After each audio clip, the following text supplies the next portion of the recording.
이번 주의 시사 이슈들을 일목요연하게 정리해드리는 시간 주간 시사기상도 시사평론가 민동기 씨 어서 오세요. 안녕하십니까.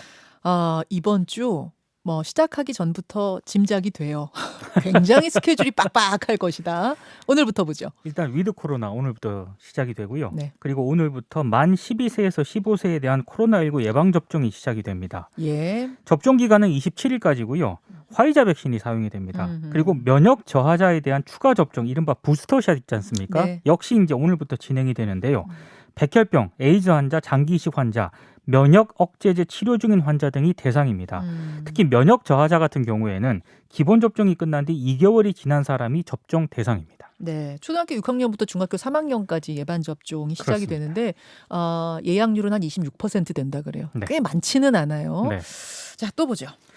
그리고 오늘 국내 최대 쇼핑 축제인 2021 코리아 세일 페스타가 개막이 되는데요. 네. 정부와 전국 17개 광역시도가 후원을 하고요. 오는 15일까지 2주 동안 온 오프라인에서 동시에 열립니다. 올해는 2,053개 업체가 참가해서 역대 최대 규모로 진행이 될 예정입니다. 네, 네. 오늘 정치 쪽에서는 안철수 대표 출마 선언이 핫하죠. 국회 잔디광장에서 대선 출마 선언식을 하는데요. 이번이 세 번째입니다. 네. 근데 벌써부터 언론 보도를 보니까 완주를 할 것인가, 음흠. 단일화 가능성이라든가 그렇죠. 중도층 확장성 이런 부분들에 대한 어떤 전망 기사를 내놓고 있는데요. 오늘 안철수 대표가 어떤 입장을 내놓을지 주목이 되고 있습니다. 그래요. 화요일로 넘어가면 뭐가 보이세요? 손준성 검사를 공수처가 화요일 조사를 합니다. 의혹 수사에 착수한 지 2달 만인데요. 이 공수처가 손 검사에 대한 구속영장을 청구를 했다가 한 차례 기각이 되지 않았습니까? 네, 네. 얼마나 준비를 했을지가 관심이고요.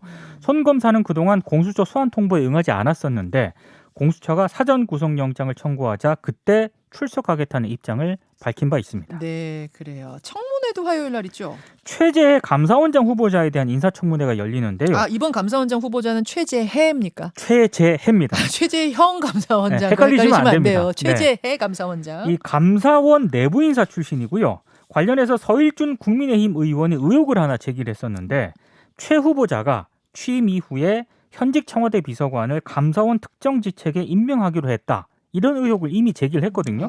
일단 감사원 내부자의 투서를 공개를 했는데 최 후보자 쪽에서는 전혀 사실이 아니다라면서 전면 부인을 하고 있습니다. 그렇군요.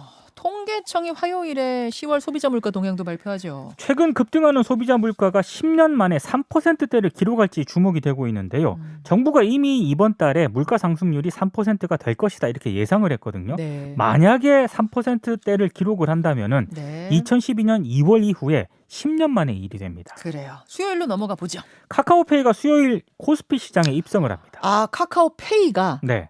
카카오페이가 기간 수요 예측에서 무려 1714대 1의 경쟁률을 기록을 했거든요. 예, 그리고 일반 투자자 대상 공모주 청약에는 예. 총 182만 건이 접수가 됐습니다. 엄청난 흥행인데 그러네요. 일단 카카오페이 공모가가 9만 원이거든요. 음. 근데 첫날 주가가 어떻게 결정이 될 것인가 굉장히 관심이 쏠리고 있습니다. 그러니까 카카오와 별개로 네. 카카오페이가 목요일로 갈까요? 목요일은 살짝 건너뛰고요. 금요일 빅 이벤트가 있습니다. 금요일.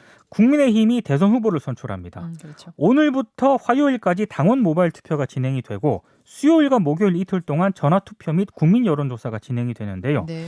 국민의힘은 별도 결선 투표가 없거든요. 네. 관심의 이 초점은 새로 들어온 당원들 표심이 얼마나 어디로 향할 것인가가 관심입니다. 아니 2차 컷오프 후에 네. 엄청나게 들어왔더라고요. 지금 이게 2차 경선 때 투표하지 않은 그 신입 당원들이 한 19만 명 정도 된다고 하고 새로운 표. 그렇습니다. 예, 예. 그 19만 명의 표 항방이 상당히 큰 변수가 될 것 같습니다. 금요일 오후 2시 발표라고 합니다. 시작 시간이 2시니까 아마 이렇게 저렇게 행사하고 나면 3시쯤 발표가 될 것 같아요. 그렇습니다. 예. 투표는 목요일에 끝나고요. 금요일에 주목해야 될 재판도 있죠. 유재수 전 부산시 경제부시장 항소심 판결이 금요일에 나오거든요. 금융업계 종사자 등 4명으로부터 금품과 이익을 제공받은 혐의를 받고 있는데요. 네. 1심은 징역 1년 6월에 집행유예 3년, 벌금 9천만 원이 선고가 됐는데 해당 사건은 조국 전 장관과도 관련이 있습니다. 조 전 장관이 청와대 민정수석 재직 당시에 이른바 친문 인사들로부터 유전 부시장에 대한 구명 청탁을 받고 청와대 특별감찰반의 감찰을 무마시킨 의혹으로 현재 1심 재판을 받고 있는 상황입니다. 그렇죠. 금요일에 주목할 재판 하나 더 있네요. 마약 수사 무마 의혹으로 기소된 양현석 전 YG 엔터테인먼트 대표 있지 않습니까? 네. 금요일에 첫 공판이 열리는데요. 아, 출석합니까? 출석을 한다고 합니다. 2016년 8월 YG 소속 가수이던 그룹 아이콘의 전 멤버 비아이의 마약 구입 흡입 사실을 이 공익 제보자를 회유를 했던 것으로 지금 이렇게 혐의를 받고 있는데요. 네. 비아이는 마약 투약 혐의로 지난 9월 징역 3년에 집행유예 4년의 형을 확정을 받았습니다. 그때 이 회유 협박을 받았다는 사람을 저희가 인터뷰를 했었어요. 했었죠. 네, 뉴스에서. 기억이 납니다. 기억이 네. 납니다. 그 재판이 이제 열리는군요. 수고하셨습니다. 고맙습니다. 김현정의 뉴스쇼는 청취자 여러분의 참여로 이루어집니다. 트위터, 페이스북, 레인보우 게시판, 그리고 단문 50원, 장문 100원의 유료 문자 샵 1212, 우물정 1212 통해 참여하실 수 있습니다. 김현정의 뉴스쇼, 여러분과 함께 만듭니다.